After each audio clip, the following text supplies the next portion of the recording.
Hello, everyone. We'll be getting the program started here in just a couple of minutes. My name is Jeff Burbrink. I am an extension educator up in Elkhart County, Indiana, and I'll be our moderator today. And we'll start off here in a couple of minutes with our first talk on controlled agriculture with Krishna Nemali on Hydroponics 101. Thanks, Jeff. I appreciate the opportunity. Good afternoon, everyone. We have 4 talks for this afternoon on a variety of topics, but all of them mainly related to controlled environment horticulture. We have few extension specialists, faculty members, graduate students, and also industry partners actually joining us today to share their experiences with you. So I hope you'll enjoy these 4 talks. And what we're going to do is these talks are scheduled for 30 minutes, but I've discussed with my colleagues who are presenting today. We will finish most of our talks 5 minutes before the scheduled time. So that should allow you at least 5 minutes of time for question and answers. So if you have any questions, please hold till that last 5 minutes. You can send a text message or a chat in the chat box. You can ask a question, or you can also unmute and speak into the microphone if you want to ask a question. Either options are totally fine.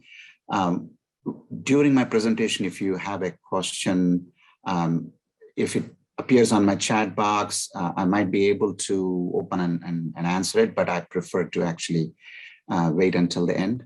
We got 5 minutes and I can answer all of your questions. All right. That said, let's move on. Here is my contact information. My email and my phone number are shown here. Today's talk, Hydroponics 101. It's going to be focused on lettuce production.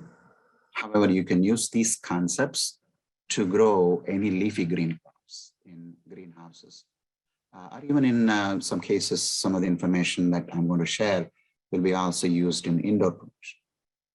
Now, as the title says, Hydroponics 101, most of the content is geared towards beginner farmers. So those who are interested to get into this industry, are those interested in learning more and in the initial phases of their venture, it'd be very useful for them. But just to make sure that the information is also interesting to not just the novice, but also experienced growers, I have added some research-based information at the regular intervals. You can hear some nice research-based information that you can pick up. Okay. All right. So what are the different topics? And I'm showing you here a list of topics. Then as you read through, basically, we are going to cover A to Z of hydroponic production using either a greenhouse, mostly for the greenhouse system, but also some of the topics may be useful for an indoor production system as well. So you learn about different production systems, how do you select a variety, some considerations for substrate selection, things to keep in mind when you're germinating seeds, required spacing, how do you manage nutrient solution. And then towards the end, I will talk about some tips for winter production, especially related to temperature, lighting, things like that, okay? The picture that you're seeing here is one of our research facilities in the Department of Horticulture and Landscape Architecture. And we use this facility to develop a lot of useful information on hydroponic lettuce production. And let's start with different production systems. And I got a lot of pictures, by the way, in this talk, so it should be easy and smooth flow. So here you see there are 3 different production systems I'm showing you in this particular slide. On the left side, you can see some flood tables. They're about 3 inches deep, so the roots are kind of completely immersed in the nutrient solution. There are also channels, the white channels, what we call as a nutrient film technique. As the name indicates, it's a a system where a thin film of nutrient solution runs down the slope. Therefore, most of the root system inside these white channels is kind of exposed to air, but a significant portion of the root system is still in contact with the nutrient solution. Okay, that's called NFT system or nutrient film technique. There are also some other systems like deep water culture system. Here is a picture of a deep water culture system to the right side. And as you notice, as the name suggests, the systems actually use deep tanks, about 12 inches to 24 inches. In other words, 1 to 2 feet deep tanks filled with nutrient solution. And you notice that there is a plastic liner and then a styrofoam sheet that's floating on top of this solution, and plants are simply grown using these styrofoam sheets with holes. Okay, so that's kind of like a deep water culture system. And each system has advantages and disadvantages. I'll show you some information later on that compares these different systems. Moving on, a couple more systems are also commercially available. Here are some hydroponic towers and also hydroponic walls. People use the term aeroponic towers sometimes. These are not truly aeroponic systems, but they're more glorified hydroponic systems in general. As you see here, these are called these hydroponic towers. Right at the bottom, there is a container, like a bucket-like thing. Inside that bucket, you have the nutrient solution, and there's a pump that takes the nutrient solution, sprays that solution along the length of the PVC pipe, and the roots are inside the PVC pipe, absorb the nutrient solution, and plants grow by picking up water and nutrients. The spraying happens continuously, so there's always the availability of nutrients and water is plenty for the plants. There's another system shown on the right side. These are called hydroponic walls or aeroponic walls. And then you can see here, the nutrient solution is taken all the way to the top. It drips down along the length of this wall, and the plant roots that are inside this wall actually absorb the hydroponic solution as it drips down through that wall and then gets collected at the bottom into the drainage tubes. So there are different systems. There are different commercial systems, either NFT system, flood tables, or deep water culture systems, or hydroponic towers or walls. All of these are available. So then the question becomes, which system should you use? So what we did was we conducted a preliminary study where we compared different production systems. And here is some simple data graphs showing some data here. What we generally see is that these production systems differ mostly in the amount of nutrient solution needed to grow plants. And that's the graph on the right side. Whereas what we notice is that in terms of crop yields, they're very comparable. There may be some minor differences, but they're very comparable to each other. We didn't notice large differences in terms of yield, but we did see that certain production systems like that nutrient film technique, the white channels that I've shown you, those systems really use much lower volume of nutrient solution than the other systems. So if you are in a situation where availability of good quality water is limiting, maybe NFT is the system. But then we also noticed that in certain aeroponic towers, and I remember I've shown you the hydroponic or aeroponic towers. I go back to this picture in these two systems, especially the one on the right side, these aeroponic walls. It can be quite challenging to actually grow plants simply because if the plants are quite large and demand a lot more water, these systems do not or sometimes have some limitation on providing enough water for plant growth. So we often see large plants wilting regularly using this system. So that's something to keep in mind. And as the picture shows here, you can see in this particular case, small seedlings, but a lot of them are grown.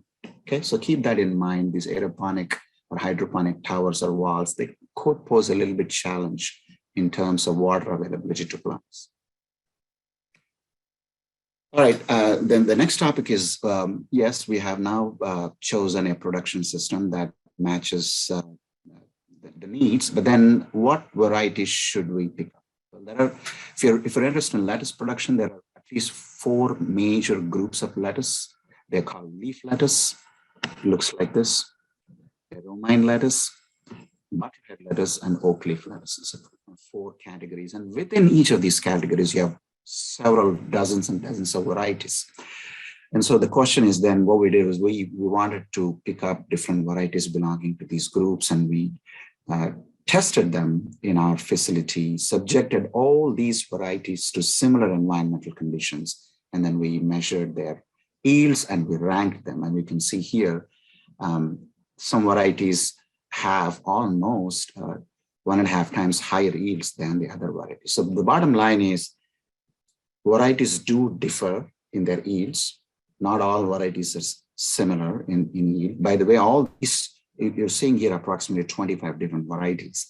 And all these 25 different varieties, we chose them by talking to growers, asking them which varieties do they normally grow. So these are all popular varieties in the US Midwest.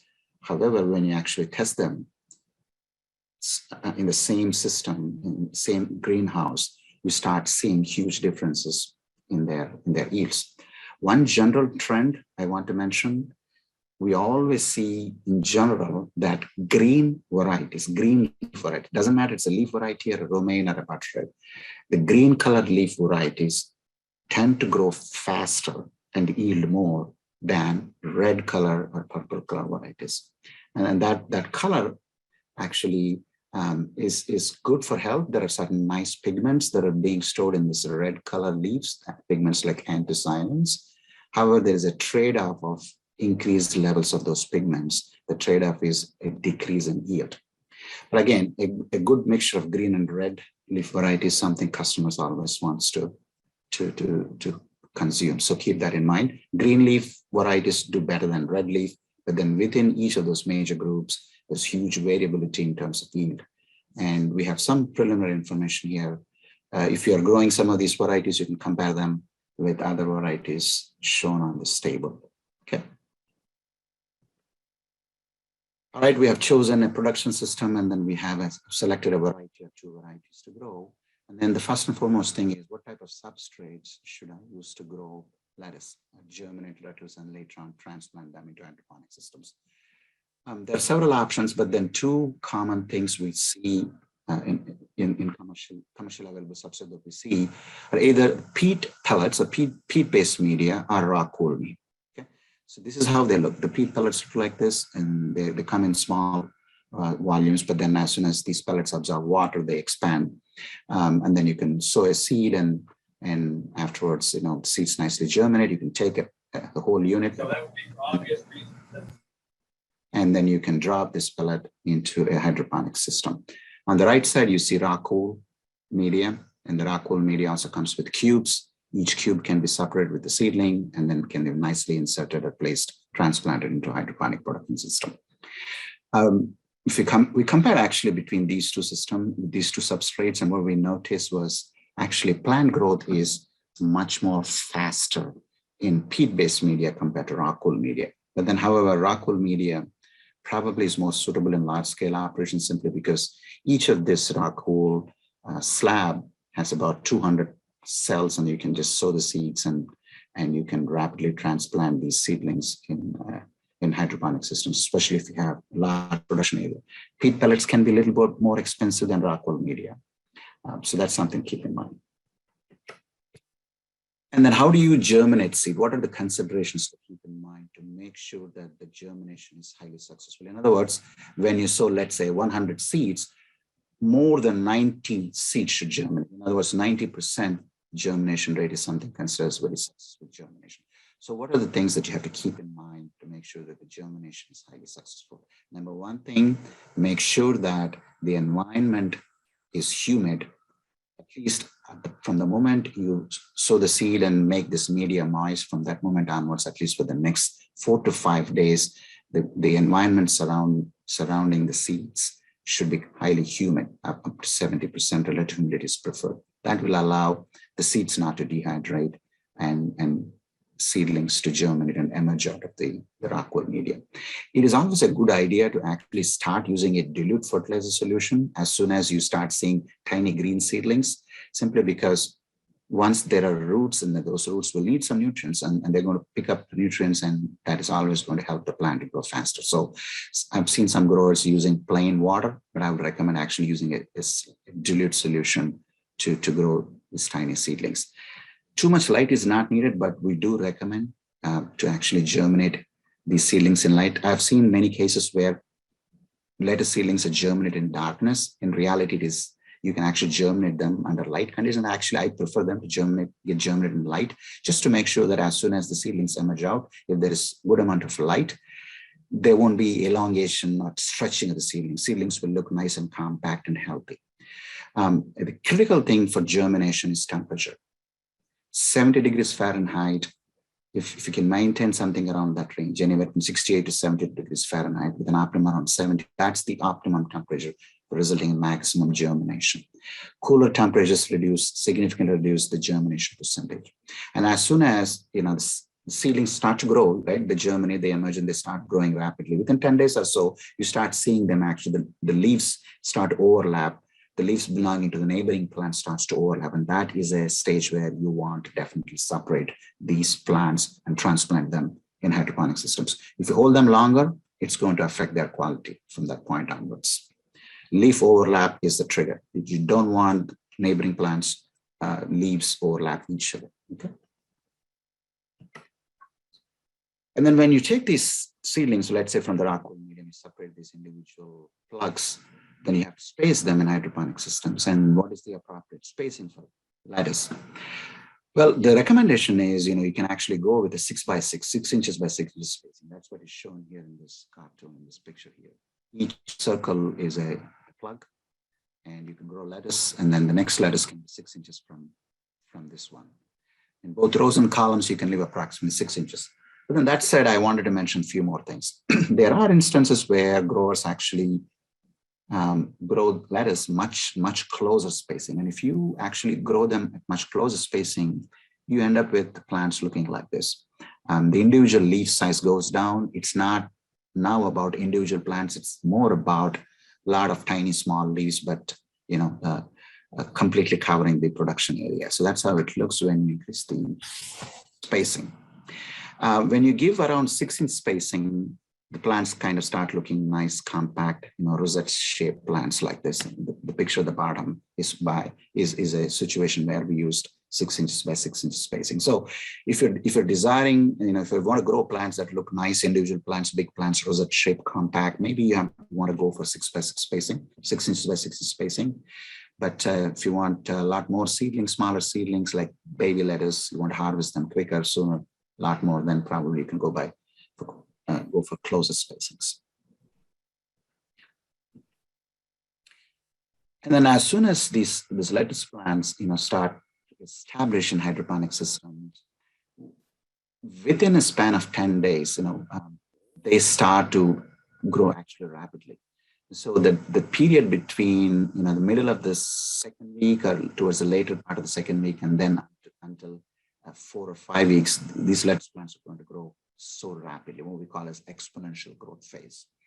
And maintaining proper nutrient supply during that phase is going to be critical. Now, a common practice in hydroponics is to fill a reservoir with the hydroponic solution. There are a lot of nutrients already dissolved in this reservoir, and the solution that is in the reservoir. And the solution is continuously recirculated or recycled between the reservoir or tank and different production systems, kind of in a closed loop. The solution goes through the production systems, roots absorb the nutrient solution, and the excess solution drains back into the reservoir. That's called the recycling method. And that is a common practice. So here is some data that we thought was quite interesting. What we did was we wanted to know if there is really an effect of this recycling on plant growth. And so we did the traditional recycling treatment, and then we compared that with our control treatment. And the control treatment and the recycle treatment, we maintained similar EC, electrical conductivity, which is an indication of the total amount of dissolved nutrients or fertilizer ions in the solution. And the next presenter will probably share a lot more about this. So hold on to that EC related questions. for the next presenter, but we maintained similar EC between these two treatments. So that number didn't change. However, what we did was this control treatment, we prepared fresh solution every other day. Whereas this recycle treatment just kept on using the old solution. We maintained the EC and recirculated for almost a period of 4 weeks. What we saw was there was almost a nearly 20% drop in yield in that recycle treatment compared to the control treatment. So basically what this data is telling us is that recycling does affect yields. And after a certain period of time, the recycling nutrient solution probably will lose the quality. In other words, some of those important elements that are needed for plant growth are depleted in the solution, and that will eventually result in lower yields. So in order to take care of that, what we recommend is we actually ask our growers to throw away old solution at least 2 weeks from the beginning, and then afterwards, once every week, if possible, or at least definitely halfway through 2 weeks after starting the study or experiment or your production. We recommend that you throw away old solution, prepare fresh solution. And that's the data here. You see here now that control is shown here, and is another treatment where the old solution was thrown away after 2 weeks. And then so we also added an RO water treatment. Not all growers have the availability of RO water, but in case if you have reverse osmosis water, that's actually a great resource. So what we see here is that when we throw away that old solution after 2 weeks, then the yield differences were not obvious. So this is something that keep in mind, because we actually started seeing almost 20% drop in yield, okay? When we continuously recycle the old nutrient solution. All right, from this point onwards, next 4 or 5 slides, I wanted to show some of the important things that we picked up, especially for winter production. So why is winter production important?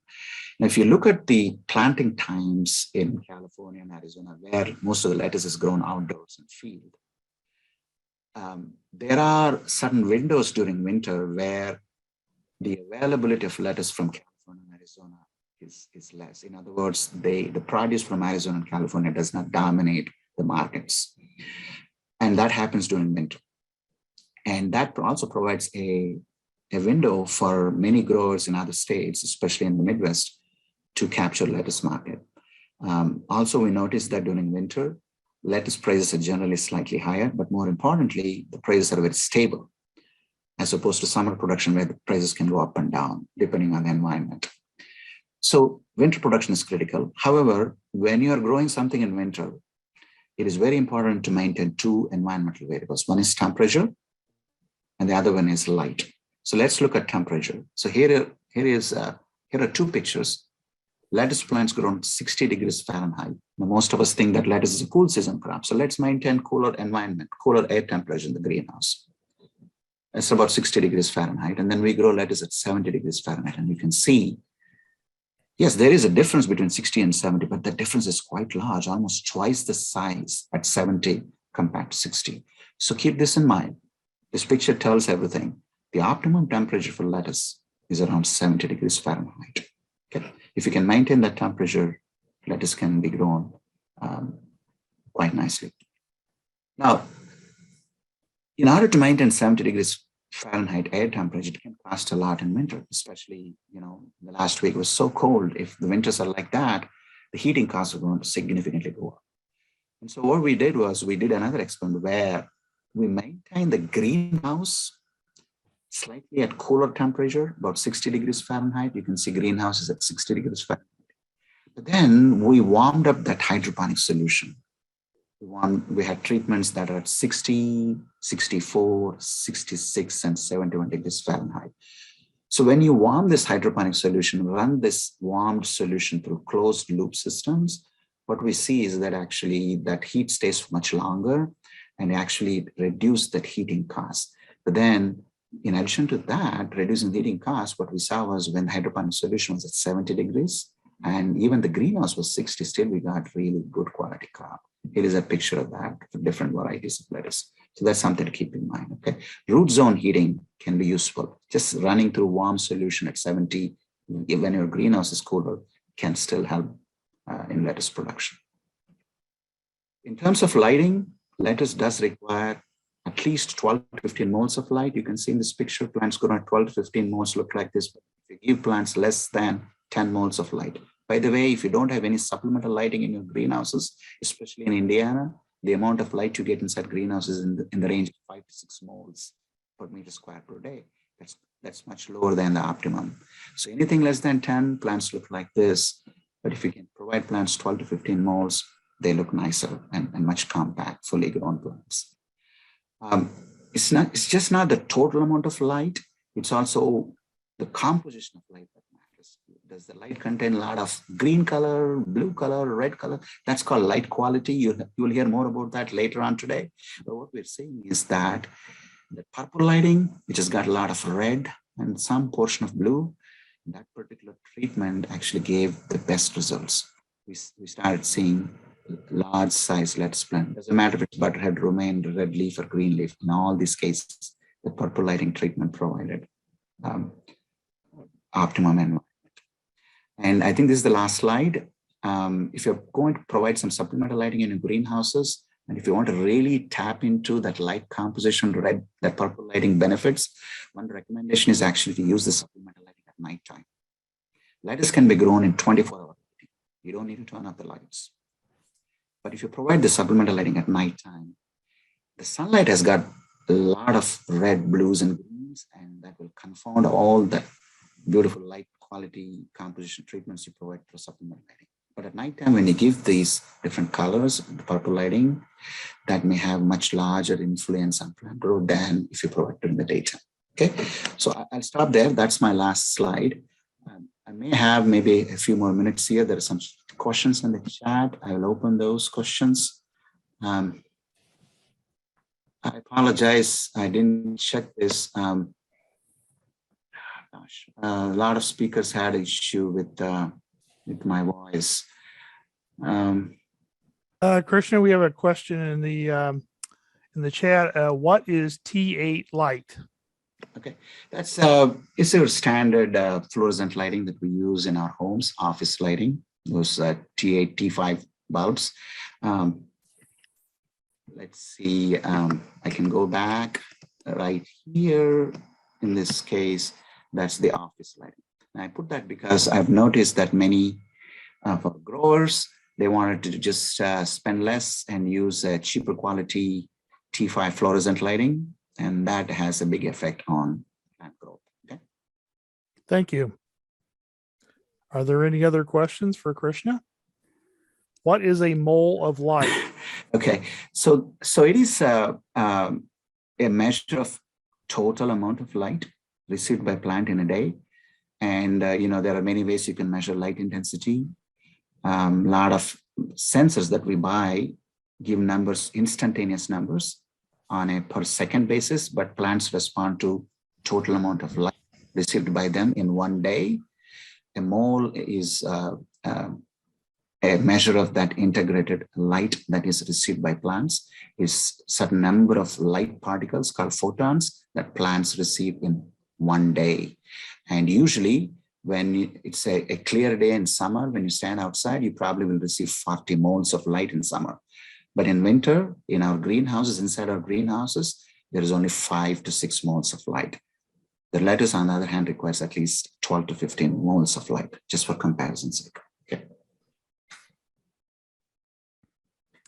And we have one final question. Can nutrients runoff be recycled through an RO system and then reintroduced for future feeding with no negative effects? So I'm guessing in this case that there are containers with substrate, and as you're adding fertilizer on the top, some leaching is happening and you're collecting that leachate. Now keep this in mind.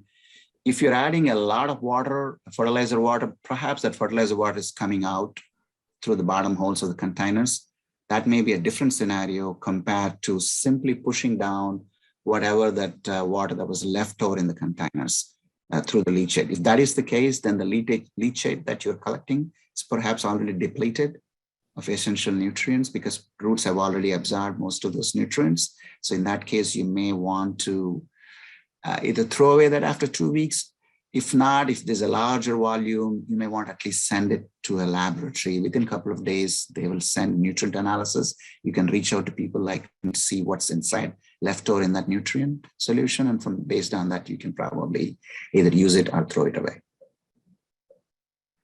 The last slide, all green leaf lettuce. Do you have any results with red leaf lettuce?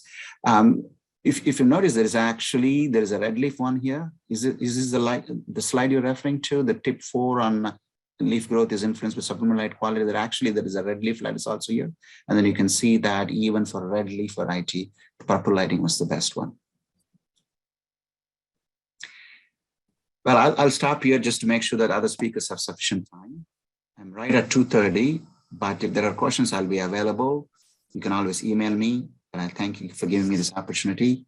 And we'll start the next talk, Petrus Langenhoven. Thank you.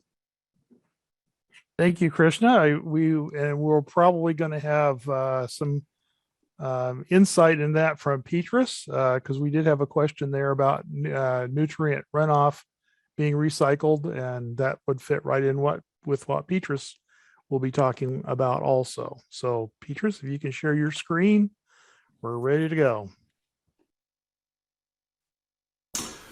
Does that look good, Jeff? Yes, it does. Okay, thank you very much. So yeah, as Jeff said, I'm Petrus Langenhoven. I'm a horticulture and hydroponics crop specialist in the Department of Horticultural and Landscape Architecture. And I'm going to share some things with you regarding managing nutrients in hydroponics. There are so many things at play here. Let me see here. Many things at play in terms of different aspects that can determine the outcome for you in terms of growth.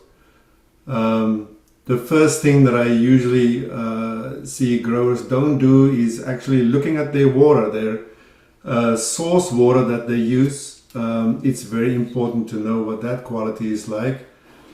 Let me just put my pointer on here. So your source water quality is one thing we will touch on this afternoon. Another thing is the alkalinity, pH, electrical conductivity. Those things can be derived from your source water test result, but also obviously as you add fertilizer to your solution, it can have an impact on these things too. Any unwanted ions in the water. And then talking briefly about fertilizer compatibility. Okay, so what are the sources of nutrients in the system? Usually you add the most, obviously, with your fertilizer that you add to your water. You could add an acid to reduce alkalinity and pH. And depending on what acid source you use, you will most likely add some nutrients there too. Your irrigation water itself might contain nutrients, and your substrate type might affect how these nutrients interact with the substrate. Like Krishna mentioned before, if you take rock wool, for instance, and you compare that to a peat, then rock wool really doesn't have any cation exchange capacity, and what that means, it really can't hold any nutrients for the plant to use at a later stage. But something like peat does absorb and hold nutrients in that cation exchange complex. So there are different ways in managing that too. And yeah, we just don't have time to run through all of this this afternoon, but we are going to try.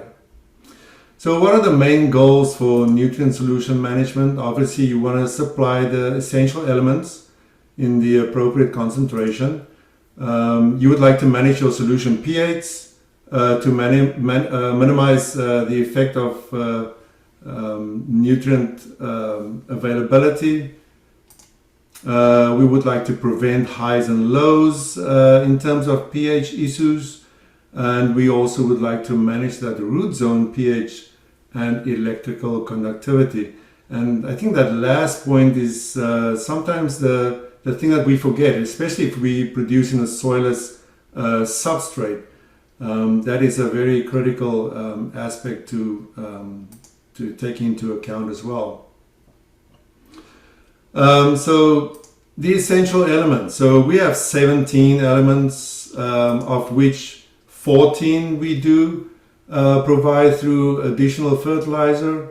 The nickel and chloride, we don't really plan to provide that, but it is in the fertilizer most often. And obviously your hydrogen, carbon and oxygen, that is obtained through the air around us and the water that we feed the plants. So everybody knows how the pH scale operates, but just to reiterate, drinking water, we usually are around 7. Anything above 7 contains a lot of hydroxide anions, and that makes the water more alkaline. And the lower the pH goes, the higher the hydrogen count goes in the solution. So that's a very simple way to look at it. Okay, so the effect of a pH effect on the availability of nutrients. There's a very narrow band that is great for most plants in terms of nutrient availability, and that's here between 5.4 and 6.2. And I always say to most of the growers that I talk to that 5.8 is almost like that best spot to be in, but it's hard to maintain that kind of a pH if you don't measure regularly. So it might vary between that 5.5 and 6.2, even up to 6.5 maybe. But yeah, try to keep it in that range. And as we can see here, things happen as the pH decreases and you go too low with your pH. Then a lot of these micronutrients actually might be available in toxic amounts. So that will definitely have an impact on the plants. Something that's not reflected on this, and it's probably more related to soil, is something like aluminum that will actually bind with your phosphates. But yeah, that's rarely an issue in hydroponics. And the same can happen to the high side of the pH scale. Some things could be tied up there that's not available to the plant. In addition to a good pH range, substrates also differ in what their initial pH is. And peat, sphagnum peat, generally has a low pH, and that's why peat gets amended with limestone to neutralize it a little bit.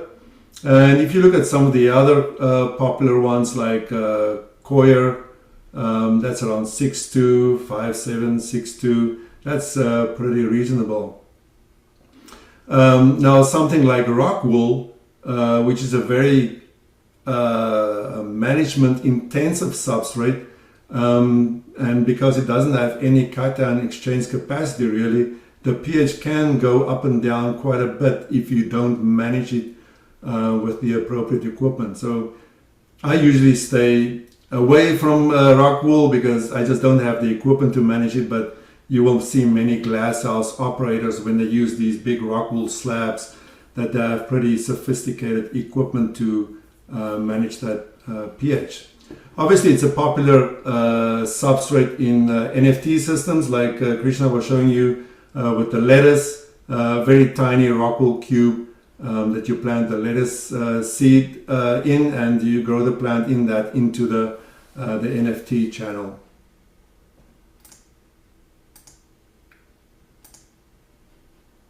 Trying to move forward.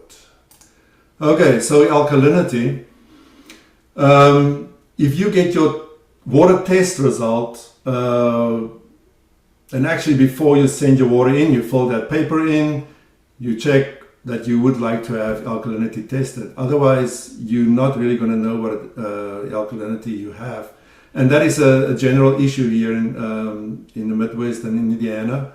But in basic terms, the alkalinity really describes to you what the buffer capacity or the acid neutralizing capacity of your water is. So how well can your solution react to acid, and you actually would like to have a little bit of buffer capacity, a little bit of alkalinity in your water, because that will really help you, especially if you work with ammonium-based nitrogen fertilizers, to keep your pH a lot more stable. Alkalinity usually indicates bases such as carbonates, bicarbonates, and hydroxide anions. It's usually reported in total calcium carbonate, but it might also be expressed as bicarbonate. Here in Indiana, it varies between 50 and 500 ppm. Here at Lafayette, one of our research farms, we use well water, and the well water usually has a high count, and it's usually between about 370 and 400 ppm. So you really need to add some acid there to get that reduced. You cannot measure alkalinity with a pH meter, and I will show you in a little bit why these two things are not exactly related. It has a large effect on the growing media pH, depending on what the concentration is. I've got a slide coming up that I will illustrate to you the effect there. It also reacts in the media in the same way as limestone does. So it helps you to neutralize some of those hydrogen cations. I've got another slide coming up where I will show you how I inject fertilizer into the system. So if you look at most literature, you will find that growers will add the fertilizer first to the water and then do the acid injection later on. And that's really because depending on the type of fertilizer you use, the fertilizer might actually have an acidifying effect on the nutrient solution, and therefore if you can manage it with a pretty accurate system, you can reduce the pH a little bit further with your injections. You can be more accurate with your acid injection to get to a specific pH point. But I just find when the alkalinity is so high that there is a huge possibility that the fertilizer is going to react with the water. So I tend to inject my acid first before I add the fertilizer, just because the well water alkalinity was so high. This is a slide that indicates to you what happens when you apply water that the alkalinity hasn't been adjusted of. So looking at the black dots, you can see over time the pH increases in the root medium.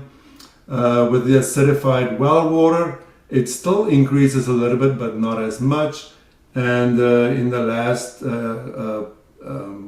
point on the graph, it shows you reverse osmosis water with minimal alkalinity. So to keep a line like this straight and low with reverse osmosis water, it's almost like using distilled water. So there's really almost nothing in there. It's going to take a little bit of a balancing act with your fertilizer too, because you still have to bring your plant into the equation and what type of nitrogen fertilizer you're actually adding to the water. And that has to be managed pretty well. So this is what I wanted to show you in terms of the different water types that and how the addition of acid affects pH and alkalinity. So we have two types of water here. Let me just move these things on. Grower A, we have an alkalinity of 1.4, pH of 9.3. Grower B, we have an alkalinity of 6.2 or 310 ppm or milligram per liter. It's the same thing. and a pH of 8.3. So a lower pH, but much higher alkalinity. So they would like to get their water down to a 5.8 pH. And you can see grower A with the lower alkalinity has to add very little acid to get to that point, where grower B with a much higher alkalinity has to add almost 4 times the amount of acid to get to that point. So, and this really tells you why the relationship between pH and alkalinity is not really there, and you have to have a separate analysis for that. So looking at the water test reporting, like I said, they might report it in calcium carbonate or in bicarbonate. There's a very easy way to translate that back so it's all meaning the same, and it's really using the equivalent weight of the molecule. You have milliequivalents on this side. The 50 ppm of calcium carbonate, if you translate that back, it's 1 milliequivalent. In this sense, the 61 ppm bicarbonates is also 1 milliequivalent. And that's just how this table works. So there's an easy way to generalize or compare these different points of measure. And the ranges here, low between 0 and 75 ppm calcium carbonate, 75 to 200 is marginal, and more than 200 is high. So when you look at a milliequivalent range of 0 to 1.5 up to 75 ppm calcium carbonate, you don't really have to do anything. That will give you the ideal buffer capacity to have a pretty even pH in your substrate or in your solution. But as you move up, as that doubles to about 3, you need to start thinking about putting acid in there. For sure, acid injection when you have more than the 4 here, the 200 ppm, and if it's going higher, which hopefully is not the case, you really have to think about doing reverse osmosis. So a lot of different acid sources that could be added. The safest is citric acid. But it's also not as effective as, for instance, sulfuric acid. You have to add a lot more, but obviously these acids are a lot more dangerous to use. And remember, the golden rule is always add acid to water, not water to acid. That stuff will blow up in your face if you don't add it in the correct way. So water in the tank first, and then you add your acid in there. And as you can see here, with nitric acid, you're going to add nitrates. Phosphoric, you're going to add phosphorus. And with sulfuric, you will add sulfur into your solution. And you have to account for that. So there's a great calculator online that the University of New Hampshire developed. You can go there. You can punch in your numbers. You can tell them where do you want to be at. And they will kick out a result for you, a printable report that will tell you exactly how many fluid ounces of acid you need to add to get that water to your ideal point. This is what my system looks like. I also, like I said, I put the acid in first, and then I do my calcium nitrate, and then I do the general blend of fertilizer. So between the acid injection and the fertilizer, I have a mixing chamber here that will mix all of that up and will aerate it a little bit. And then the same happens here right after the fertilizer has been added and the pH and EC is being checked here, and then it goes into the greenhouse. So this thing doesn't really regulate. You regulate with your water-powered dosatron injectors if you have that, or use any other different kind of water-powered injection unit. What I do like about these is that they are adjustable. So you can change this by turning this section. You can change the ratio of injection. So if If you want to do 1 to 100 dilution or 1 to 200, you can change it. And it's a manual way of changing the amount of acid that goes into the water or the amount of fertilizer that goes into your water. I would have to move a little bit faster. I think I'm going too slow. Okay, so let's get to easy. So just looking at what happens when compounds dissolve in water. So it will actually dissociate into different anions and cations. An example here is just sodium chloride, where you have these positive sodium and negative chloride ions in the water. And that really is the basis of easy. So when the fertilizer dissolves in the water, there's a charge in the water, and your easy probe with the two little electrodes in it will measure the amount of electricity, the amount of current that will flow between those, and the current will be increasing if there's a higher amount of salts or dissolved fertilizer in the tank. So it's a great measure, but it doesn't really tell you how much nutrients are in the water. So it's a general picture that you have. I'm in a safe zone or not, but it won't tell you I've got so much nitrogen, I've got so much potassium, and so on in the water. And yeah, some of these units might be confusing, but if you look at this little chart here, these actually are all the same. So 1 millisiemens per centimeter is equal to 1 decisiemens per meter.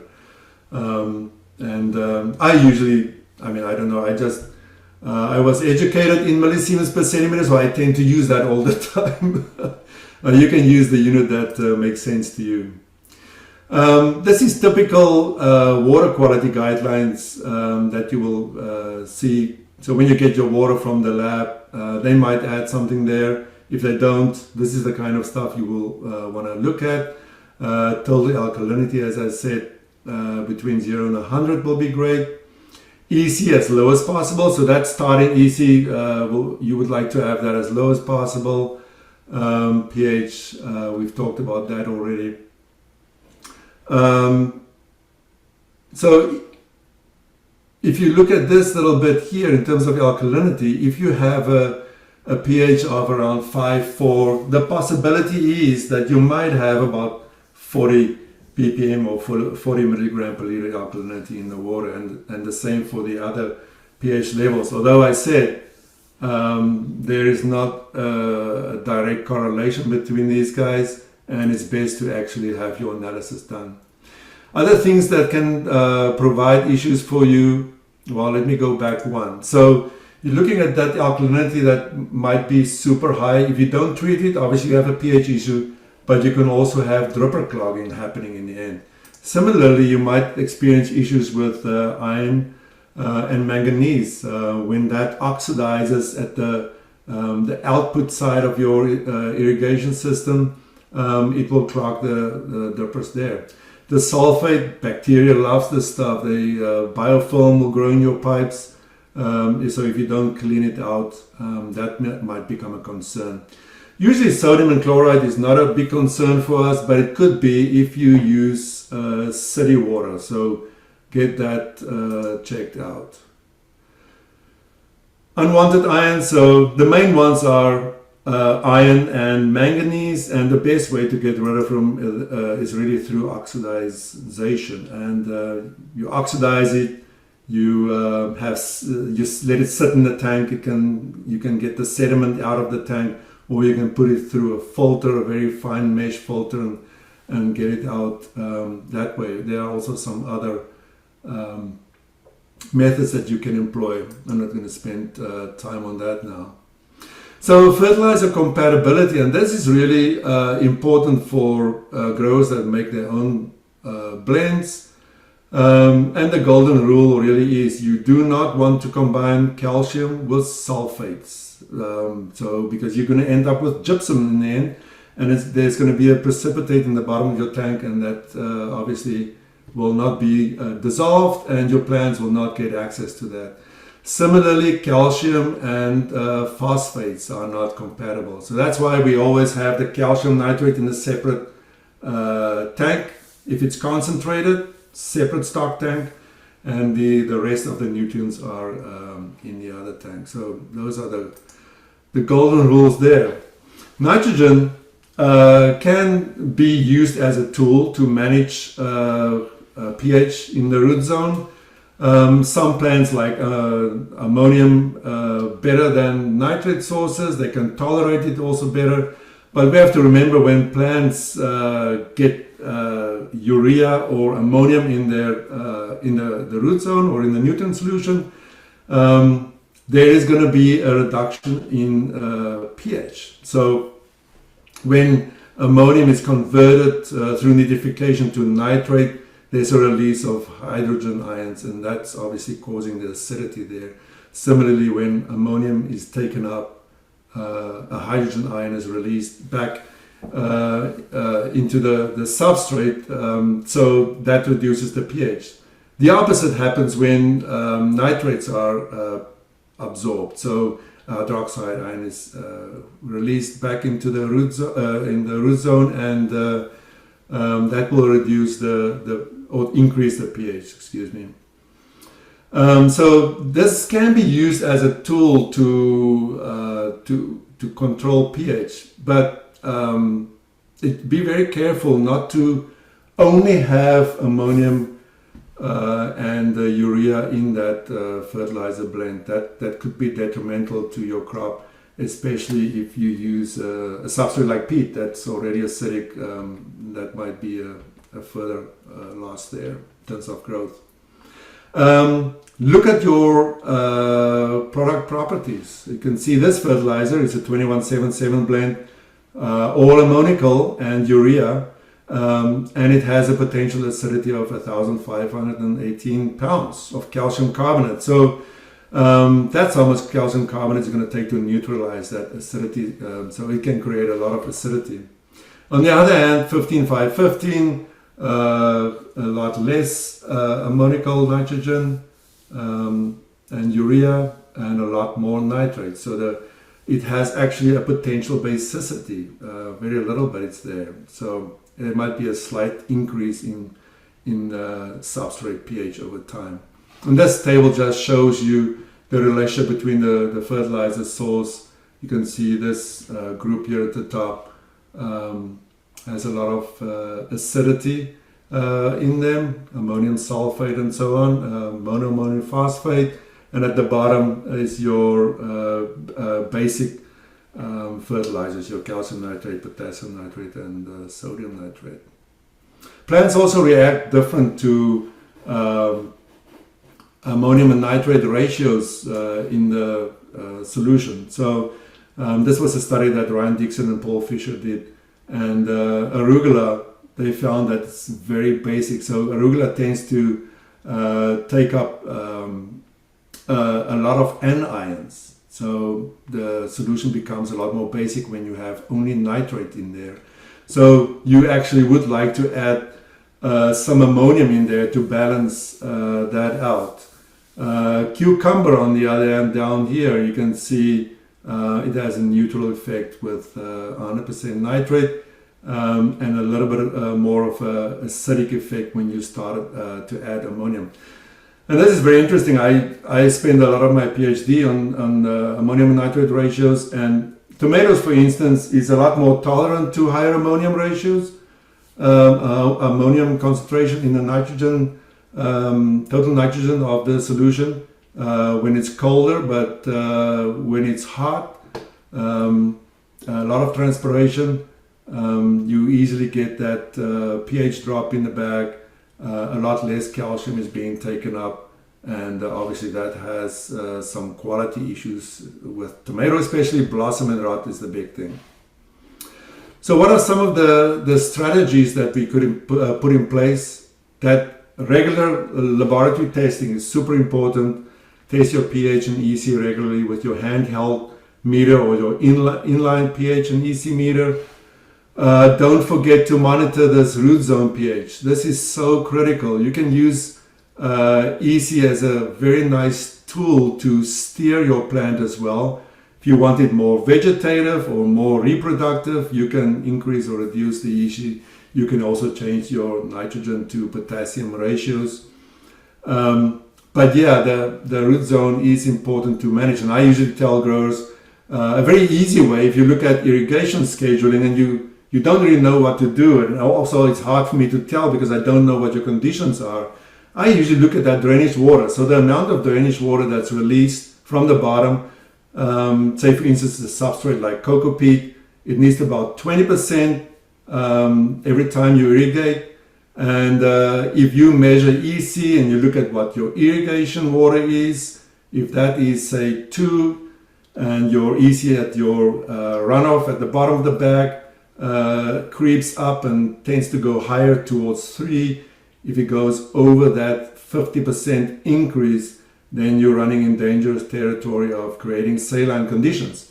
Now sometimes growers do want to create that condition, especially with tomatoes. They want to create tastier tomatoes, so you increase your EC in the bag. Very cheap way is to add sodium chloride. And you can actually increase the taste of your tomato by basically restricting the uptake of water into the plant. But yeah, I haven't really seen that. I know they do that sometimes in Europe and in Israel. Inject your acid or citric acid to manage your pH.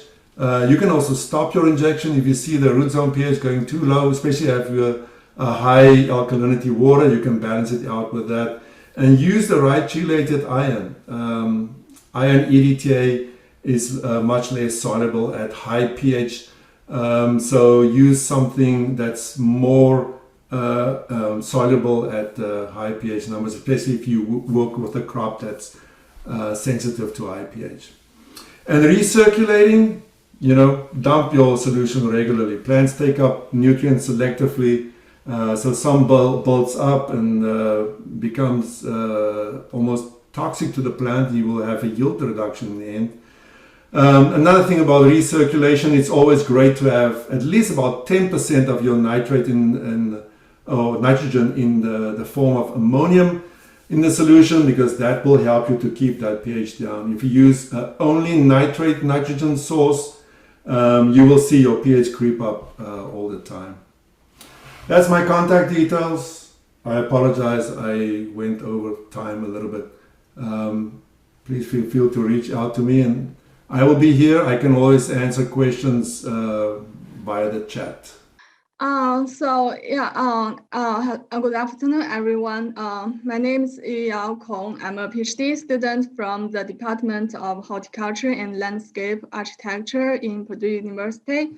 So today I'm going to give you a talk on the effects of spectral quality of light on nutritional quality of the produce.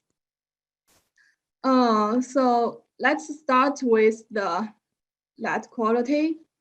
So what is light quality? So light quality is the relative proportion of each color of light in a certain light source. And we all know sunlight, right? And sunlight, it appears white color light, but actually it consists of many different color of light.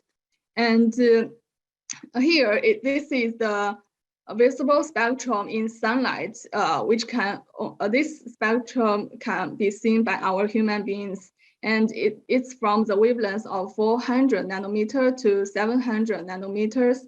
And from the 400 nanometer to 500 nanometer, it is the blue light. And from 500 nanometer to 600 nanometer is the green light. And from 600 nanometer to 700 nanometer, it is the red light.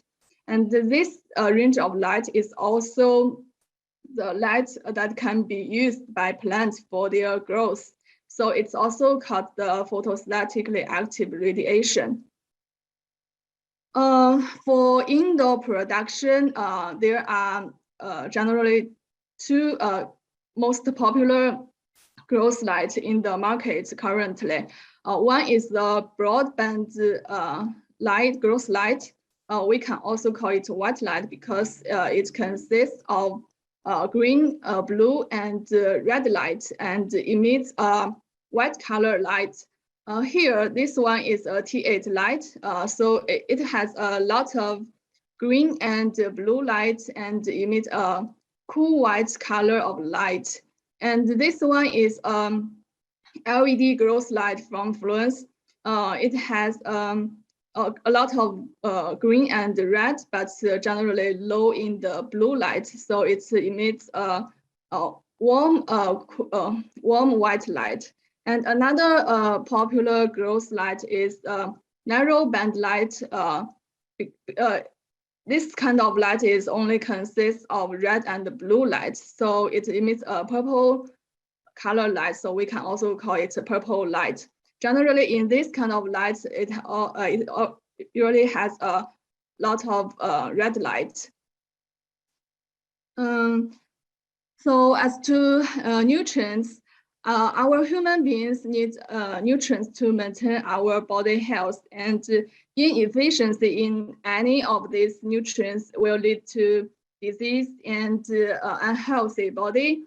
So, but today I'm going to focus on vitamin A, vitamin K, and anthocyanins.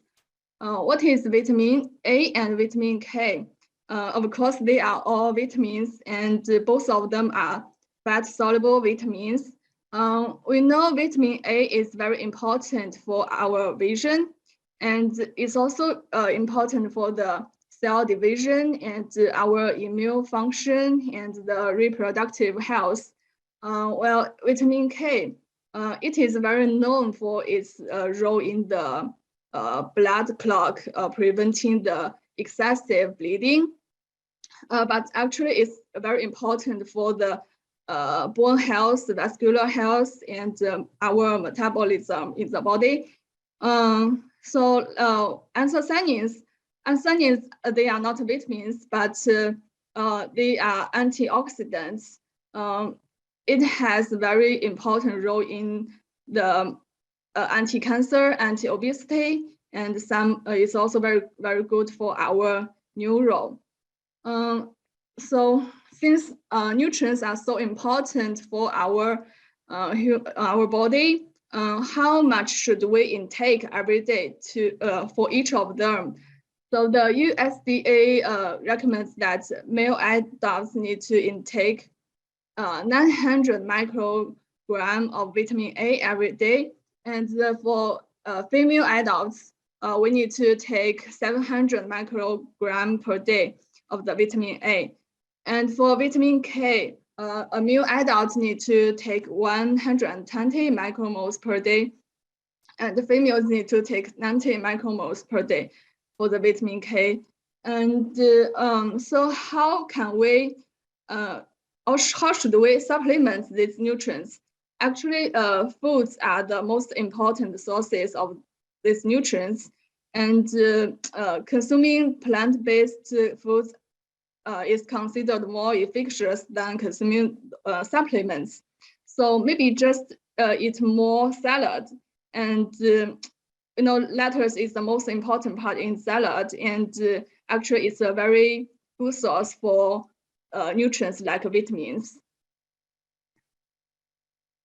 And but the problem is that this health beneficial nutrients level in plants is generally low. For example, 100 grams of lettuce can only provide around 20% of the daily values of vitamin A. And on the contrary, actually lettuce are a very good source for vitamin K in some of the varieties like romaine and green leaf, but it's very low in the variety of iceberg. It can only provide the like 20% of the daily values of vitamin K. So these levels of vitamin K in lettuce differences significantly among lettuce varieties.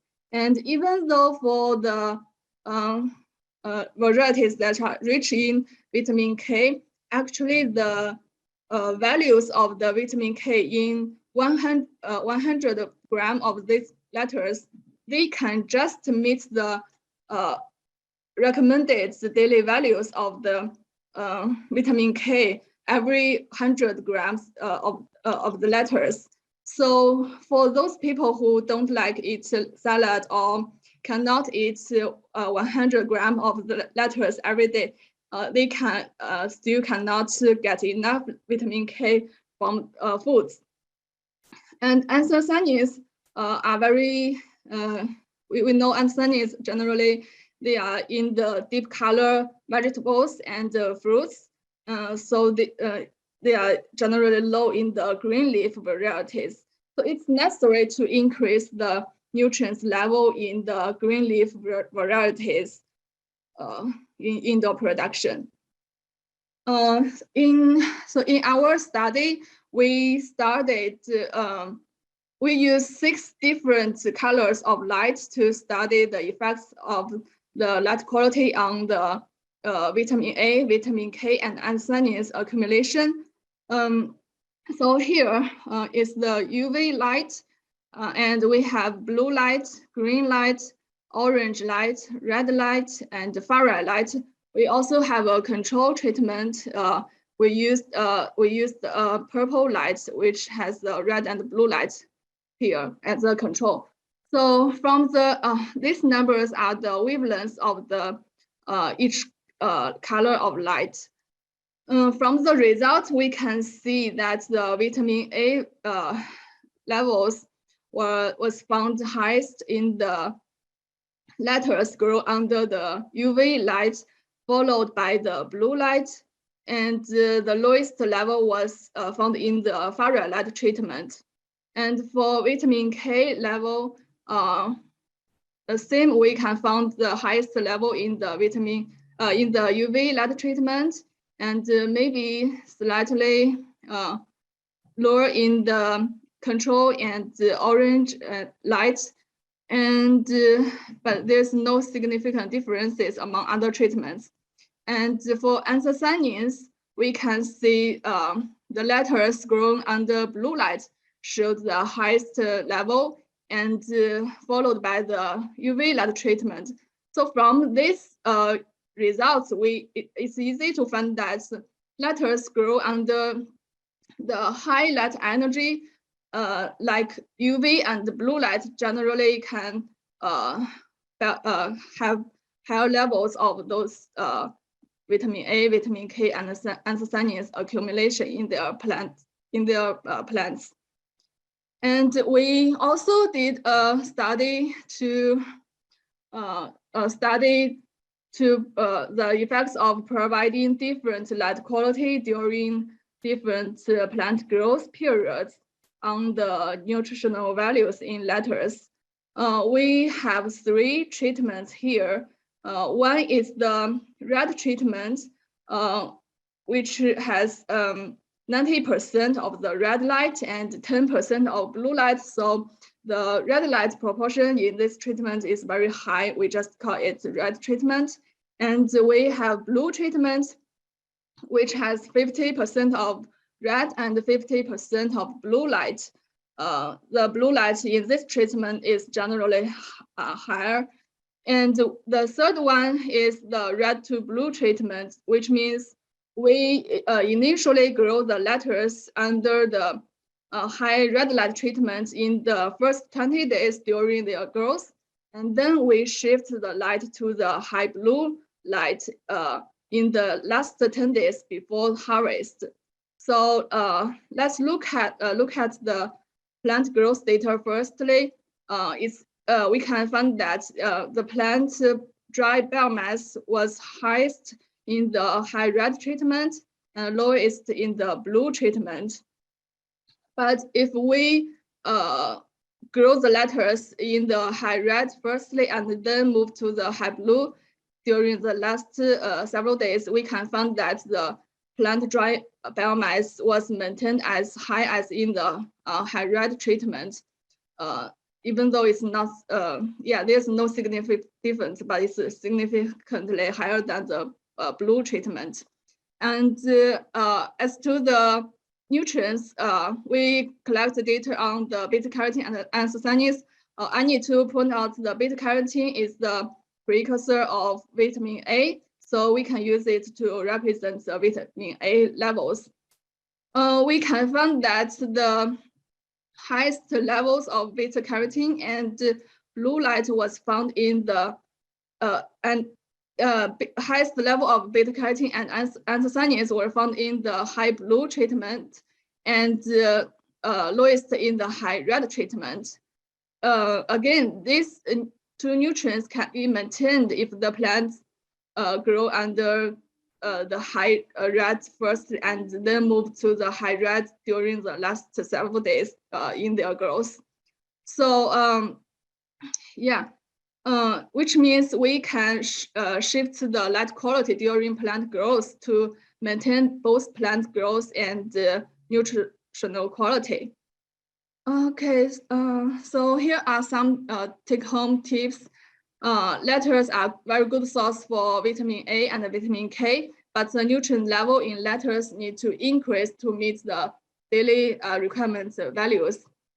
And the high energy light, such as UV and blue light, can increase the levels of vitamin A, vitamin K, and anthocyanins in lettuce. Manipulating light quality at different growth stage of lettuce can affect the plant growth and nutritional quality. Specifically, lettuce grow initially with high proportion of red and later with high proportion of blue, has both high nutritional quality and good growth. I think that's all for my today, and I will let Izzy to share his screen to talk. And if you have any question, I will answer later after Izzy's talk. Okay. Hi. My name's Pojmann-Ezeonyilo. I'm a master's student in entomology at Purdue, working under Dr. Laura Ingwell. And I'm going to talk about the work we're doing with growing hemp plants under different color lights to try to manage pests on them. So first we'll talk about, I'll go over a little bit of what Yuyao was talking about with light quality. So plants use light to photosynthesize, but they also use it to regulate their growth and the chemicals they produce. And they use different colors in like the light spectrum to do that. It's like sunlight is made from white light, and then white light is made up of all the different colors of the rainbow. And each of those colors affects plants in different ways. So light quality is when it's how represented each of those colors of the rainbow are in a source of light. So you can see in the picture on the left, this light source has more blue light than the light on the right. So that's a change in light quality. So what we're doing is using LEDs to manipulate the light quality in our growing environments. We use LEDs because they can produce a very narrow range of light wavelengths. So you can add like just blue light or just red light without affecting the amount of the other colors. So that lets us customize different light environments to get the desired characteristics in the crop that we want. So like Yuyao was saying, you can change light quality to improve crop nutrition. And you can also use it to affect its growing characteristics. In some cases, you can use it to manage pests or pathogens. There's this study in 2018 that showed that having red light at night can protect basil plants from downy mildew. So with the research I'm doing, we're trying to investigate this relationship between light, plants, and their pests. So like I said, light can affect plants by changing their growth and their chemistry. It can affect pests by changing their behavior. Then plants and pests interact with each other.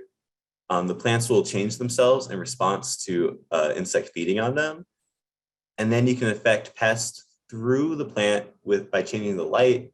You can get the light to change the plant chemistry, and then the plant chemistry will have an effect on the pest. So the plant we're looking at in this case is hemp. In Indiana, hemp is grown for CBD. This chemical it produces in the bud. People use it medicinally to treat things like epilepsy, and they use it recreationally for its soothing effects. If you're a CBD hemp grower in Indiana, you want low THC in your hemp. THC is the psychoactive chemical in hemp cannabis plants. And if the THC level is too high, you have to destroy the crop. And environmental conditions have a big effect on how much THC the plant produces. And the pest we're looking at is the hemp aphid. It's just like any other aphid you might be familiar with, except it only feeds on hemp/cannabis plants. So yeah, we're trying to investigate, see how we can affect the aphid by changing the light, while still making sure that the plant is growing like big and strong and beautiful. So we grew the hemp under these different light conditions, and on half these plants, we put an aphid on them to see what the effect of the light color was on the plant and what the effect of the aphid feeding on the plant was. So we looked at like pink light, full spectrum, white light. We tried blue light, and we tried doing that red light at night treatment I mentioned earlier. So one of the most significant findings was that with the plants that received red light at night, they had less CBD and THC than the plants that were grown exclusively under white light. In this case, that was good because the plants that only received the white light, their THC went above the legal limit. So if it was a commercial grow, they had to be destroyed. But by receiving this red light through the night cycle, the THC level was reduced, which made these plants, saved these plants and made them still marketable. And then looking at the effects of the aphids, so this is a graph of the CBD concentration in the buds, and what a grower wants is a high CBD concentration. So the aphids, this is a very low population of aphids. They didn't have a big effect on the CBD concentration, but so this central graph, the center bar is the amount of THC. The aphids being on the plant under white light reduced the amount of THC in the plant, which brought it the plant below the legal limit. So having this like small population on the plant seems to reduce the THC without harming the CBD, which is very desirable. That's what we want, a low THC and high CBD. And this red line you see across the graph is the legal limit in Indiana for THC. So yeah, so overall, the red light, it reduced the amount of THC and CBD in the plants, but it didn't affect the yield. So you still got the same amount of bud. The aphid feeding at low levels, it actually improved the quality of the bud without affecting the yield. So yeah, in the future, we also want to look at natural enemies of the aphids.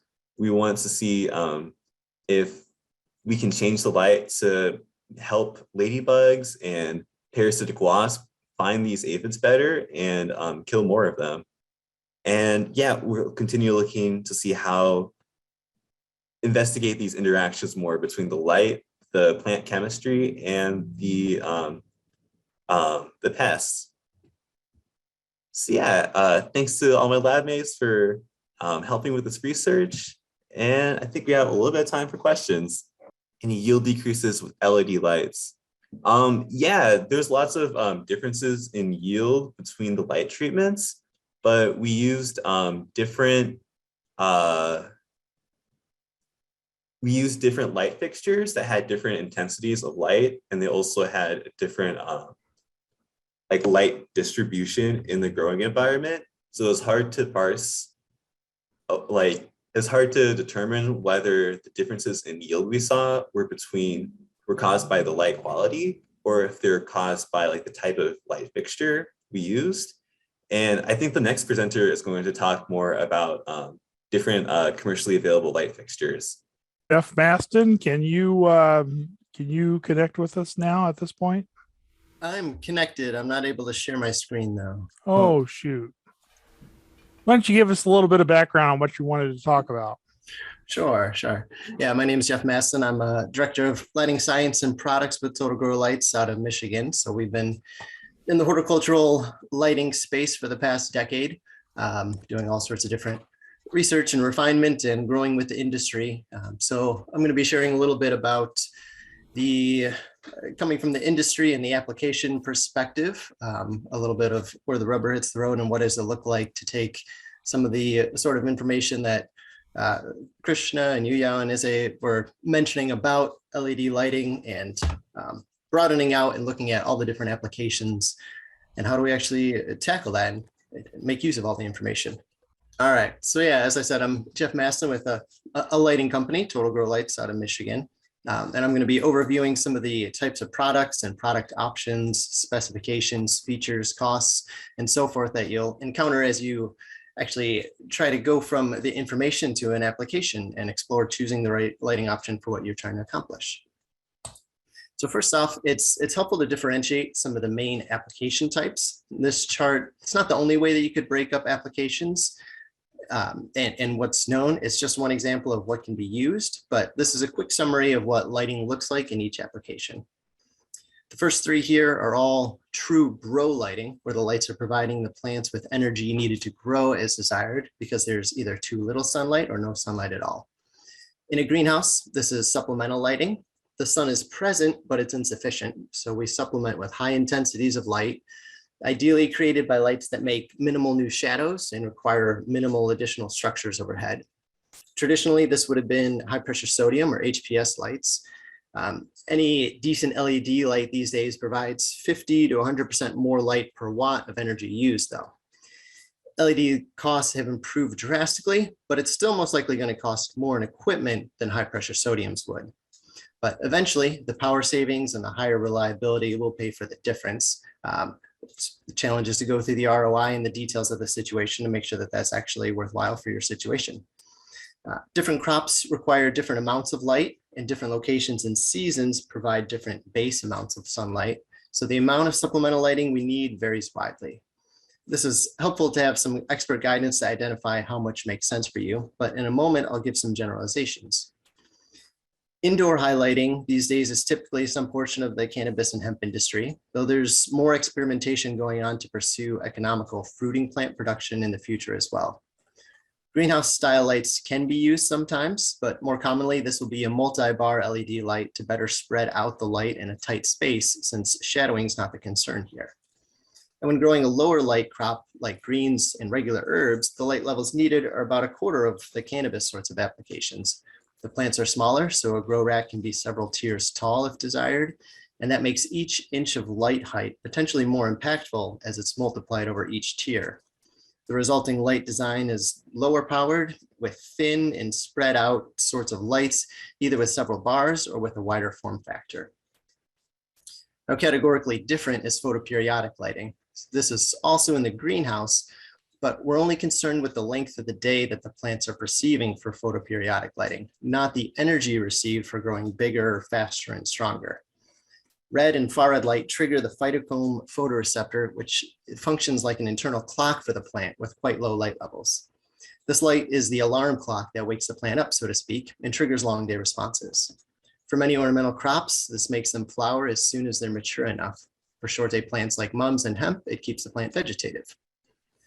Now we'll look at what makes a light plan successful in these different applications, and then look at the product specifications and features that will accomplish these light plans. So in every application, if there's not enough quantity of light, your end results will be bad. Quantifying horticultural lighting is critically important because of this, but it can be confusing. And multiple people have mentioned aspects of quantifying light today, but it's helpful to come at it a few times to try to get a better understanding of moles and things like that. So it's helpful to compare quantifying lighting to watering your plants, but instead of drops or particles of water, we're talking about the quantity of photons of light. The order of magnitude on the quantity of photons is huge, so we talk about moles of photons.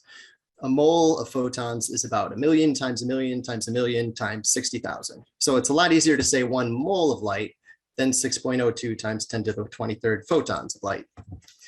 The exact unit varies depending on whether we're talking about how many photons are coming out of a light, how many are hitting a plant at a moment, or how much light the plant is collecting each full day. The rate that photons are coming out of a light, which is ultimately how much grow power a light has, is the photon flux, measured in micromoles per second. This is 1/1,000,000th of a mole, the micromole, of photons per second. Think of this like gallons per minute of flow rate from a hose. It's the single most important specification of the light itself. When we focus on the plant instead of the light, we look at the photons landing in an area per second, or the photon flux density. Think of this as how quickly a bucket of water is filling up, but in this case, it's how quickly a plant is accumulating or soaking up energy to grow with. The units here are micromoles per meter squared per second. So if a light is emitting 100 micromoles per second and delivers it evenly over a square meter, you get 100 micromoles per meter squared per second. If you were to double the area receiving that light to 2 square meters, the average ppfd is diluted and drops to half at 50 micromoles per meter squared per second. The single best predictor of plant growth related to light is the daily light integral. So photon flux density was instantaneous, but if you track that ppfd for a 24-hour cycle to see how much your bucket's filled up with water in the end, or how much energy your plant received in a day, you get your DLI. This could also be compared to the calories a person eats in a day. And because there's a lot of seconds in a day, we use the full moles of light instead of micromoles. And here, the unit is mole per meter squared per day. Finally, one more unit to know when picking a light to use is the efficacy. This is the quantity of photons produced by a light for every unit of energy that goes in. The unit is micromoles per joule, and most LEDs will fall somewhere in the 2.5 or 3 sort of ballpark for micromoles per joule. There isn't a whole lot of room for further improvement before a light would approach 100% efficiency, which is impossible. So you won't see these numbers double again like they have over HPS lights, which are generally 1 to 1.7 micromoles most typically, depending on the wattage and style, with a realistic maximum of about 4 micromoles per joule if a light really prioritizes efficacy over all other features. So equipped with that as a way to talk about the quantity of light, we can look at some generalized application requirements focusing on DLI, the daily light integral, and how you might achieve that target DLI. For reference, typical DLIs are roughly in the 5 to 50 moles per meter squared per day range, depending on time of year and location. The target minimum DLI you'll actually be aiming for will most often be around 10 to 30, depending on the plant and its situation. So this table here covers most of the commonly grown crop types and stages, certainly not all, that you might be lighting. You'll notice a fairly large range of DLI in most cases. With supplemental lighting, there's never a single magic target number. It's generally true to say that some light helps and more light is better.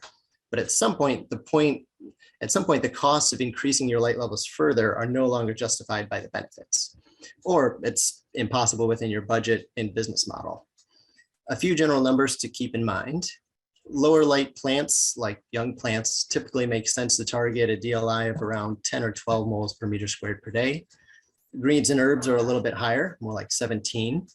And then fruiting and vining plants tend to be highlight crops where you can keep throwing light at them and they'll keep increasing their yields. So we want more like double those light levels with the leafy greens, if that's possible, especially for tomatoes, which are productive with very high light levels. And then finally, cannabis in its different forms can essentially fully utilize the full intensity of a summer sun. So if all other growth factors are managed optimally, the flowering plants can put over 50 moles to good use once it's acclimated to the high light levels. The second column here is a typical ppfd target if growing these crops in a sole source environment. Light planting with no sunlight is simpler in many ways because you don't have a constantly changing level of background light. In practice, growers may target higher or lower light levels than these to match their style and business model, but these are a good generalization and starting point. The third column here gets more complicated again because we're talking about supplemental lighting in a greenhouse. Assuming that those listening are primarily in Indiana means we at least have less variation to keep in mind in terms of natural light levels from latitude. A Michigan and a Florida greenhouse have very different needs. Our general greenhouse lighting approach is to target a minimum acceptable light level at the worst times of year. And as we progress towards summer or have better weather days, the light received will improve from acceptable towards something more ideal. If we were to put in enough lights to make the December days actually perfect, you would have a lot of lights providing no benefit 3/4 of the year when the sun's levels have increased, so less electric lighting was actually needed. There's several factors that influence what PPFD of light actually makes sense to provide in a greenhouse situation. So first, what is the optimal light level for the crops being grown, which is what we were just looking at in the last table. Second, what is the value generated by improving the light levels from good enough to something more excellent? If it's a near linear increase in yield, as with a lot of produce, especially for the initial improvements, it's worthwhile to target higher ends of that range of options. But for something like finishing an ornamental crop, you might get the same return whether or not you improve the crop quality beyond that good enough level to sell. So it's going to be hard to justify a great light level unless you're getting more crop turns or able to sell it for a premium. Excuse me. And then the natural light levels. So here, sorry. Here's a useful graphic for a quick look at how light levels vary by month and location from under 5 to over 55 moles per meter squared per day. The link here, the dli.suntrackertech.com, is a fantastic resource where you can click on your location and see your average light level each month. It's important to keep in mind, though, these numbers are outside light levels. Inside a greenhouse, you'll typically be getting around 40% less of that light. That's because it's lost to building structures, the glazing materials, shadows, hanging baskets can really take up a lot of light, the angles of the structure, and so forth. Back to a final look at this table, you'll see that I'm sorry, try to get rid of that tickle there. What I'm suggesting is potential PPFD targets loosely track with the first two columns, but have some inconsistencies that account for some of these variables, like generally not lighting the finishing stages of many ornamental crops. Ultimately, it's very helpful to talk through this with a knowledgeable lighting provider, extension support person, or some other reliable expert to settle on what really makes the most sense for you. And the final column is the typical photo period, or how many hours per day you'll likely run the lights. Some plants, like tomatoes, absolutely need some hours of darkness. Some crops require short day photo periods to control whether they grow vegetatively or reproductively with buds and flowers. Some crops can be grown 24 hours per day of lighting, which has the benefit of more hours filling up that metaphorical bucket with energy to grow the plant faster without actually needing additional light fixtures. And as I mentioned, the quantity of light is the most important facet of your lighting plan. And we've gone pretty deep on this aspect. Here's a few quick images of a range of final setups. When the height and light level needs are low, a lower powered light is useful so you can maintain uniformity without an overkill light plan by having more light fixtures producing the light. When height allows, a higher powered light has a better value. It's the cost per photon should reduce. And when the light requirements are highest, the light used won't necessarily change, but you'll be packing them in tighter until the desired PPFD is achieved. And then the same idea for sole source lighting, lower powered lights for low light crops and high powered lights for high light crops. But in this case, the light shape maximizes distribution with minimal height since shadowing is not the concern. Light quality, especially the spectrum, overall is not as important as the light quality since you can't grow a plant without enough quantity. But it does impact growth rates and quality, and it's something people tend to get a little more fixated on. And there's some interesting things like we've already heard that you can do to manipulate the plant with it. I'm not going to go deep on this, especially since you've already heard it a few times. But to oversimplify the spectrum, we can break it down into UV, blue, green, red, and far red. Red's the most efficient driver of photosynthesis and overall growth, so we typically have extra of this if possible.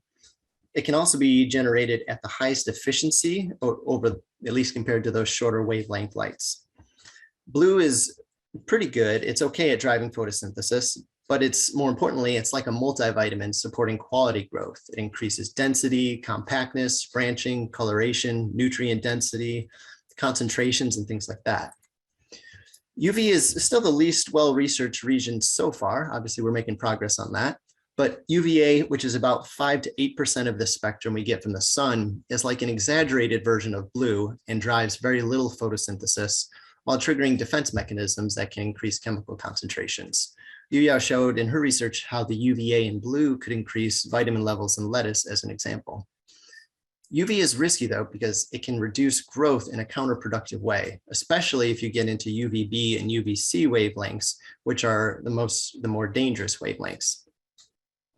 Green is the opposite of blue light in how the plant responds overall. It drives photosynthesis pretty well, better than it gets credit for at least.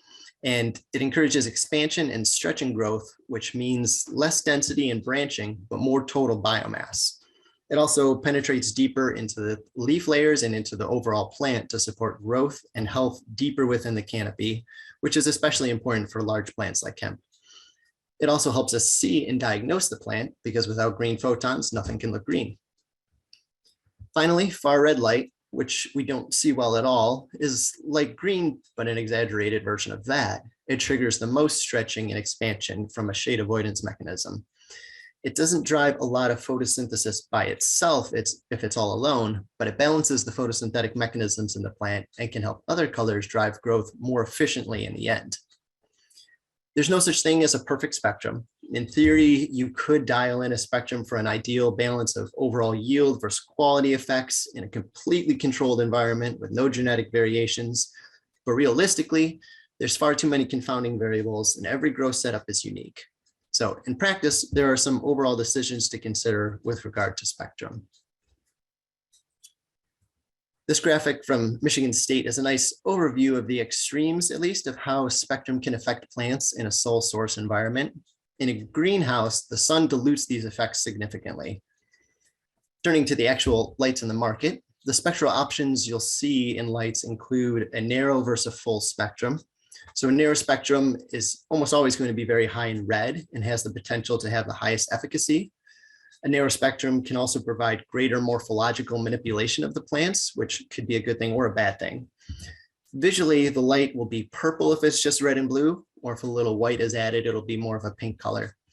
So be aware that if there's no white light or green light or sunlight in the background, it can be very hard to work around these lights and plants will not look green for diagnosing. A full spectrum will generally have a lot of light produced from white LEDs, though it can also come from piecing together blue, green, red, maybe some other colors to make a white-ish spectrum, since white is the result of having all the colors present. Often there will be some extra red LEDs added and maybe some blue to enhance those regions depending on the goals. The efficacy can still be very high, but the maximum is less than what you get out of a high red spectrum because of the physics of how the white light is actually generated. Plant morphology will tend to be more natural, again, for better or worse, depending on what your actual perfect plant looks like. And these lights are generally a pleasant color to work around. Because blue light encourages more compact, vibrant growth at the expense of total yield, and far red light has the opposite, and green and red are less predictive of morphology, though they can also have effects on it. If you look carefully enough at the graphic here, you can see this effect where the highest blue situation causes the most compact, darker colored plants, and changing the blue content has the greatest morphological impact. High blue being compact and dark, lower blue, the plant expands more, but has less coloration. As a result, blue light is the most useful part of the spectrum to consider changing if you want to prioritize total biomass more or less than quality of growth, or to target a more common balance with a medium sort of blue rate. And some LED lights will come with the option of choosing a higher blue model or a lower blue model to support this. Similarly, some LEDs will include far red and others avoid it. And this is, the far red can be good if you want the plant to expand more. For example, strawberries or something where you might want some of the extra stretching. There's other cases where you're going to want to avoid the far red if you want more compact growth. More complex or subtle spectral changes will be difficult to predict, as the response will vary with all those different confounding variables of crop type and environmental conditions. And again, keep in mind what you see in that graphic, that's a sole source environment. In a greenhouse, you'll see that trend, but on a much more diluted scale, especially as the natural light levels increase. One other spectral option you'll see in some products is a dynamic or tunable spectrum. And this is accomplished by building into the light the option of turning down particular LEDs. Especially in a greenhouse, most of the time you'll want all of the photons you can get, otherwise you would buy less lights. So tunability is only useful if there's a distinct advantage from manipulating the morphology, and if you can invest in extra total lighting power, so you have the margin to turn channels down without too low of an NPPFD. It's something that we may see more of in the future. Right now, it's more the exception than the norm that it makes sense to do. When talking about horticultural lighting, most people are thinking about supplemental or sole source lighting, which is true grow lighting. The sun is insufficient and we need a lot of light to support all aspects of growth. The other category that I mentioned at the start is photoperiodic lighting. This means providing a targeted light during the night to trigger long day responses. The photoperiod is the portion of the day with light, and this graphic shows what time of year naturally gets a long day, which is not the majority of the year. The 14-hour cutoff is the safe point. Some plants will trigger a long day closer to 12 hours.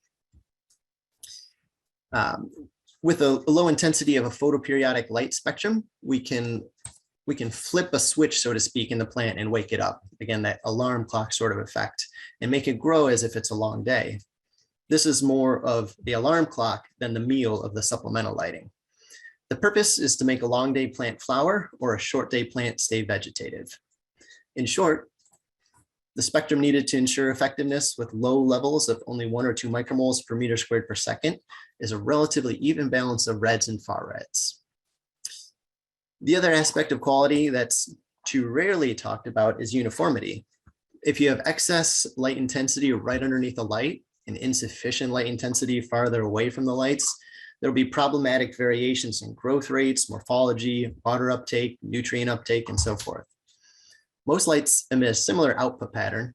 So unless there's optics or reflectors that modify how the light emits, which can be helpful, but these add costs and they reduce efficiency. So kind of like tunability, it's a trade-off that only makes sense in certain cases where there really adds a value. But usually they have the same distribution pattern. So you want the light to be around 50% to 100% of comparing the height to the spacing. So you want the height to be about half or 100% of the light spacing. The starting point of a light plan comes from identifying the target PPFD and seeing what is the highest powered light that can maintain acceptable uniformity while achieving that target. The graphic here shows some light maps of a vertical farming setup with 12-inch light spacing and 4 to 14-inch heights. So it's in that range and a little beyond. And you can see the trade-off of improved uniformity at higher heights, but more light is lost outside of the grow area. So the average PPFD actually starts dropping as you get higher. So as with most things, a middle balanced option is ideal where the uniformity is good, but you're also not wasting a lot of light by going too high. Finally, cost is, of course, a critical factor in light planning. It would be great to install the most efficient, long-lasting lights packed with exciting sensors and controls and other features at a peak light level, so you could always maintain your perfect PPFD and DLI. But realistically, we need to make compromises to invest in what's going to provide the best end situation for your business. So first off, a realistic baseline is that most projects will end up somewhere around 50 cents to $1 per PPF of light output for the light itself and basic accessories. The specific light and the volume of an order can make it higher or lower, but this is a decent starting point for planning purposes. Expect higher costs with higher efficacies, longevities, and overall quality, and with smaller orders or with lower powered lights and with special features. Here are some rough estimates of what you might ultimately pay for the lighting equipment for the applications we've discussed, ranging from well under $1 per square foot if all you need is that photoperiodic trigger, to up to the $50 per square foot neighborhood for the extreme light example of indoor cannabis. A couple things to keep in mind: utility incentives are becoming increasingly available. They most commonly cover about 10 to 25% of the costs. Sometimes there's nothing available, but sometimes they can actually get up to 100% of the cost covered by the incentive. So check with your electricity provider or ask a lighting provider to help explore that. Remember also installation infrastructure costs, which can vary from nothing extra to being more expensive than the lights themselves. A couple of compromises that are worth considering, especially if you're in the situation of low hours per year of usage. That's a time when the value of pushing for the highest efficacy and the longest lasting light might not be worth it for you, and you can save some money by settling for a lower efficiency or lower longevity if you're only using the lights for a month a year. In supplemental lighting in general, consider the minimum acceptable December PPFD and DLI. December is almost always, unless in our hemisphere, it's almost always the darkest month of the year. So keep that good enough and then let the natural light levels improve it from there. Also in supplemental lighting, generally, not always, you only need timing control, turning the lights on and off, as opposed to a more elaborate dimming set of wiring and controls. This is certainly true when you have a lower power light level situation and the sun's providing half or more of the total light. If you get to a situation where the supplemental lighting is the majority of the light, then things like dimming can become more useful. Another thing, the return on investment of efficacy increases. It's not too hard of a calculation, but also, again, something you can easily find help with to try to decide, is making a more efficient light worth the cost for your particular application? So if you, to make a light more efficient, you add more LEDs or you use a more expensive, higher efficiency LED, and that's going to increase the cost that ultimately you're paying for it. So the way you would compare that is looking at two examples. What's the number of lights times the power of the light times hours per year times your electricity rate to get the total amount of money you're paying per year in electricity. Compare that between two different lights and then compare the cost difference of those lights. And if the cost savings per year divided into the total cost is 15 years, that's probably not worth the investment. If the difference is 1 year, well, that's probably a pretty good ROI.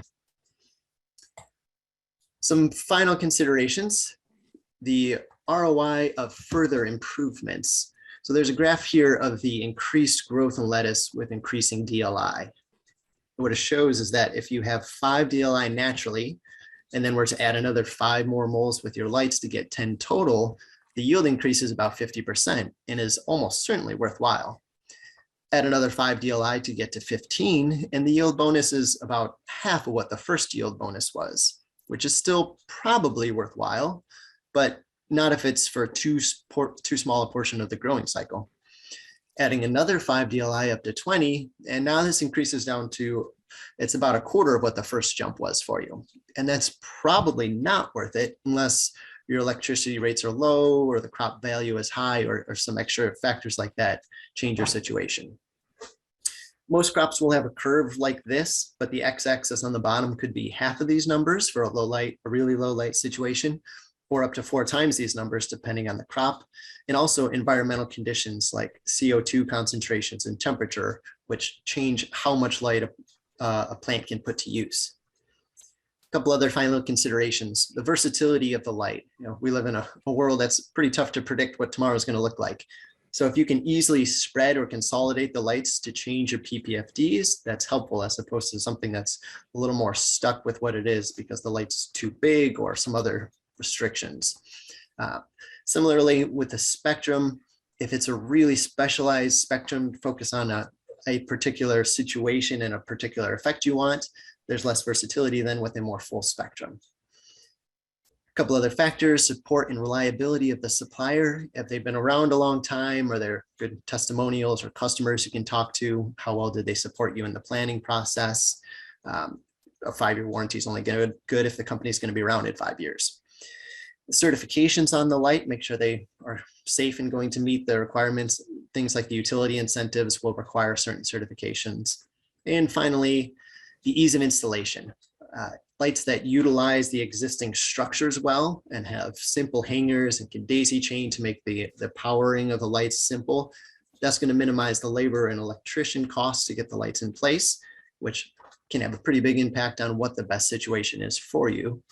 Again, like the spectrum in power of a light, there is no such thing as the perfect light or a one-size-fits-all light.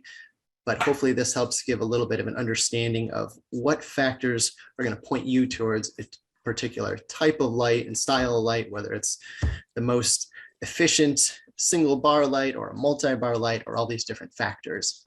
It's a lot to keep in mind and try to balance, but hopefully this helps provide some foundation. So with that, I'll wrap up. I don't know if there's much time left, but if there's questions, I'm happy to answer them. If you want to go ahead and answer the question that's out there, I'm not sure still. It's still on. Jeff, okay, still, okay. Is it helpful if I answer John's question out loud? Yeah, no problem, go ahead. All right, yeah, so he's asking if you notice customers mentioning any increase or decrease in yields when using LEDs versus high pressure sodiums. Is it less relevant which type is used as long as the same PPFD is achieved? Other things being equal, of course. And he's right on there. The PPFD is the most predictive factor for yield. The other things certainly matter. If you make a big change in the spectrum, that does have an effect on the plant.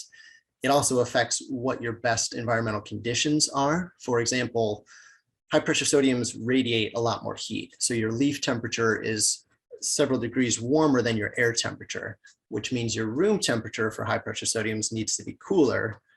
And in LED, you're going to want the room temperature higher so that the microclimate, the leaf temperatures are actually the same in both situations, so the plant can grow optimally. Different light spectra can have impacts on nutrient uptake and some other variables like that as well. So there's a lot of confounding factors here that if you were to just change from one light to the other and change nothing else, you'll probably make your growth worse. But when the whole environment is optimal, PPFD becomes the most predictive thing. That is ultimately, that's your food for the plant to give it the energy it needs. LEDs can make it easier to utilize a higher light level than what you could do with high pressure sodiums, because you don't have that radiant heat to try to navigate, and you can have a more consistent, kind of gentler overall environment.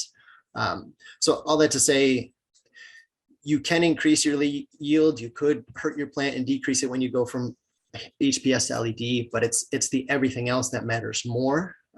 And we do see that the trajectory of the industry is light levels are increasing for what people are using. That's a combination of cost improving, efficiencies improving. So for throwing 1,000 watts in, you're going to get more light out than you used to when you're using a 3 micromole per joule LED instead of a high pressure sodium that's under 2.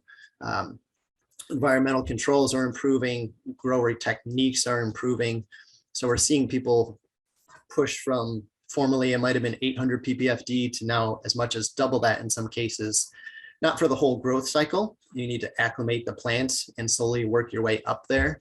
And again, airflow, carbon dioxide, temperature, all those things need to be managed with it so the plant can actually put that light to use.